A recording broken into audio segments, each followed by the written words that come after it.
Hello, everybody, and welcome to another SC2 cast. My name is Paul, casting for you today game number 1 of the semifinals Dreamhack Summer 2011. We have here playing today ST Bomber playing as the Blue Terran on the bottom side versus Moon, the Red Zerg, on the left hand side of the map, Terminus SE. The series will be a best of 3, so the first player to 2 wins will advance to the grand finals of the tournament. Let's take a moment here to talk about the players a little bit. Moon, not a very well known StarCraft 2 player yet. He is a former Warcraft 3 pro, dubbed the fifth race by many players. Of course, there's only 4 races in Warcraft 3, but he was so innovative with his play that his Night Elf play that people just called him the fifth race. So very innovative guy. I think we'll be able to see a lot of cool new plays from this guy as he evolves in SC2. And he is really showing that he is quite good in this tournament so far. He has beaten very strong players such as White and Naniwa. Unfortunately, both Protoss players, so maybe his PVZ is just ZVP. Sorry, is just better than um, his other matchups. So it'll be interesting to see how he does against Bomber, who is, of course, a member of StarTale, and this guy is sick good. Like, I'm talking ridiculously good. One of the most feared Terrans in Korea. Everybody is afraid of him on the ladder. Like, he just wrecks faces on the ladder. For some reason, he doesn't do quite well in the tournaments. Maybe he gets a little nervous in the box. I don't know. He says he doesn't, uh, but he definitely doesn't play quite as well or smooth or fluent as he does on the ladder when he plays in a tournament. Um, so we'll have to see how far he can get here. He is in the semifinals now. Definitely one of the favorites to take um, this tournament here. So Moon has opened hatch first. It's a big map, Terminus, so uh, not too worried about early aggression here by Moon. So he has opened hatch first. I think he'll be okay. Bomber has opted to go factory, and he did build the second refinery before the factory, so we will be seeing some starport play. Maybe some cloak banshees or two-port banshee, which actually Bomber is quite notorious for. A lot of the TVZs I've seen him play, uh, he does go two-port banshee at some point in the matchup. So it'll be interesting what he does here, whether it's going to be cloak banshees or two-port banshee here. Um, so he's building his starport now and a Hellion. You want to get that Hellion out to do some scouting, to do some harassment.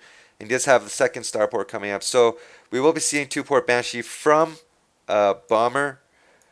A very, very strong uh, timing against Zerg, because Zerg really doesn't have much uh,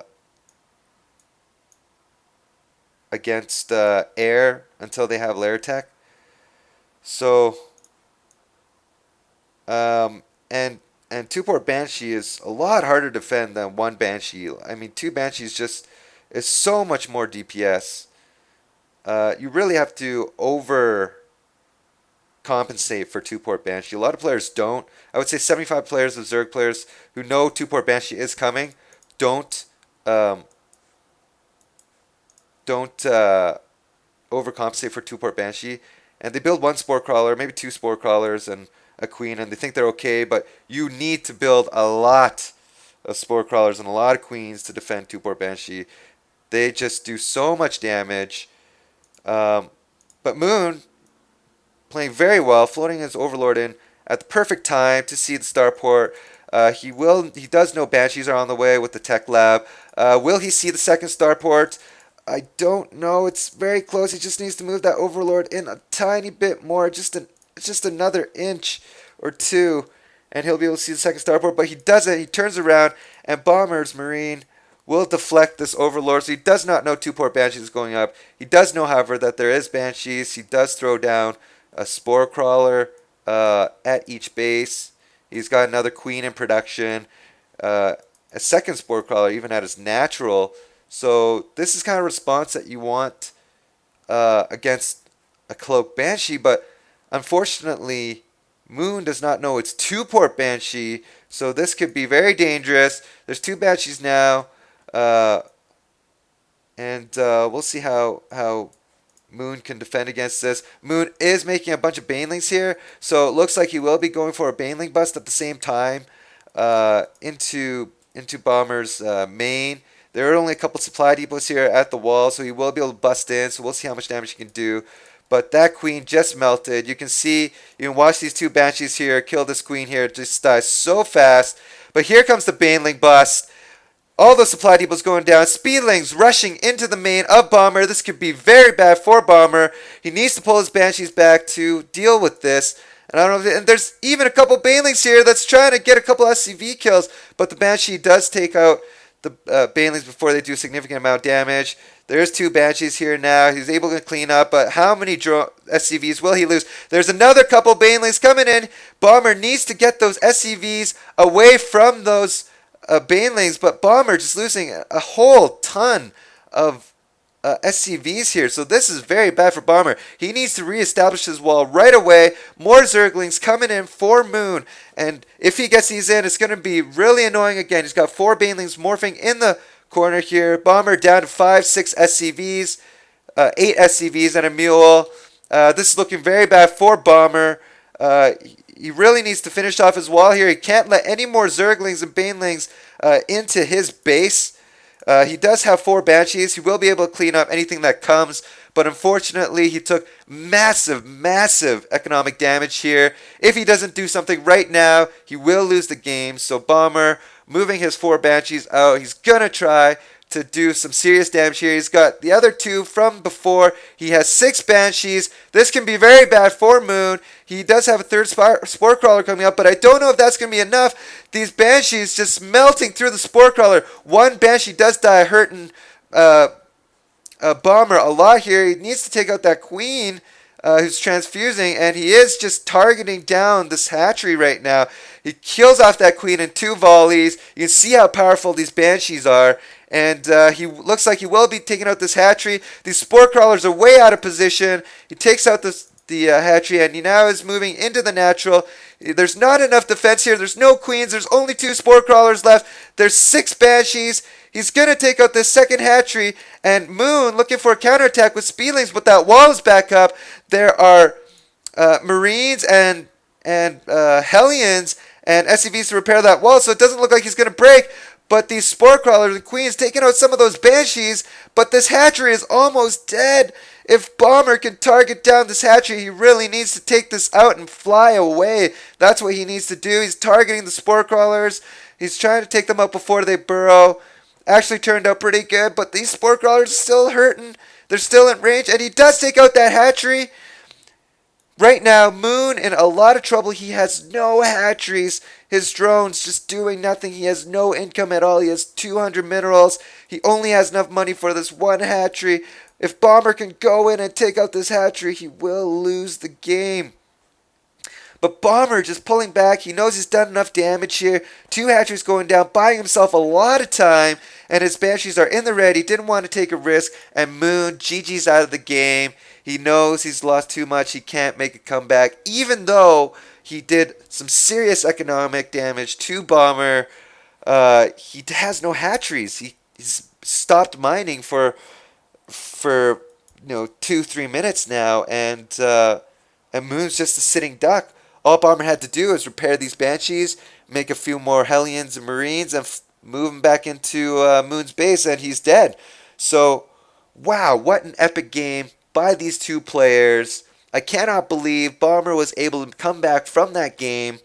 I mean, that Baneling bust was a great counter to the 2-port Banshee. When the Banshees were at Moon's base, he flooded Bomber's base with Speedlings, able to take out almost all of his SCVs, only having 5 to 8 SCVs left. So serious economic damage.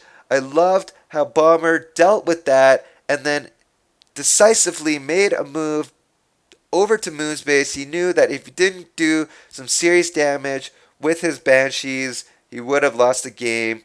And that excellent decision making to move into Moon's base at that time, instead of turtling up and trying to defend more attacks, really won Bomber that game. But it was exceptionally close, guys. You could see Moon putting up a whole bunch of spore crawlers, but they were just slightly out of position, and losing that first hatchery was a huge, huge blunder by Moon when he could have put up those spore crawlers in much better positions, but he was letting Bomber just snipe his hatchery.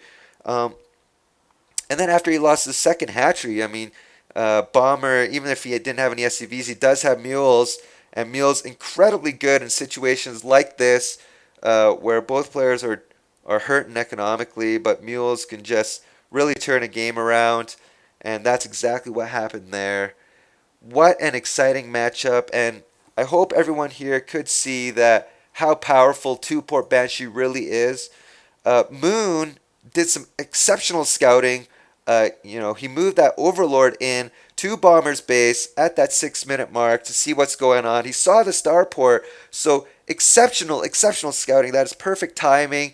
He was ready for Banshees. Unfortunately for him, he didn't move his Overlord in far enough. He didn't see the second starport, so he thought he was only dealing with one Banshee harass or a Cloak Banshee, which his response for that was perfect. 2 spore crawlers at his natural, 1 spore crawler at his main, and he was making an extra queen. That's what you want if you're dealing with any kind of single starport, single star gate airplay. Is basically a spore crawler at each base, and then 1 more queen than the number of bases that you have. And make sure you connect your creep between your 2 bases, which Moon did for your queens to move around. That is the perfect response for 1 starport Banshee play. Unfortunately, there were 2 starports, and like I said during the game, you really have to overcompensate for 2-port Banshee. Once there are 4 Banshees out, everything just melts. They fire so fast. They have so much DPS. Queens die in 2 or 3 volleys. It's so hard to defend. You need to start making queens like no tomorrow, and you need to build 3 or 4 spore crawlers right away at your natural to deal with that. So very exciting game. Really came down to the wire there. Both players really tight there. If could have gone either way. If Moon didn't lose those hatcheries, he would have won. But but losing those hatcheries, Bomber was able to take that game. So very exciting game. I cannot wait to cast game number 2. This is very exciting matchup. Bomber, just such an amazing player. Hopefully we can see even better play from him. Instead of losing all those SCVs to Moon there. But taking nothing away from Moon, also exceptional play by him. Very good response to what he scouted. So I cannot wait to cast next games. And guys, please, if you like what you saw, please subscribe, rate, or comment. I will be casting the rest of the series. I will be casting the grand finals of Dreamhack. I will be casting more games in the future of any tournaments that I can get my hands on. So please subscribe if you like what you saw, and I'll be making more videos in the future. I'll see you guys later.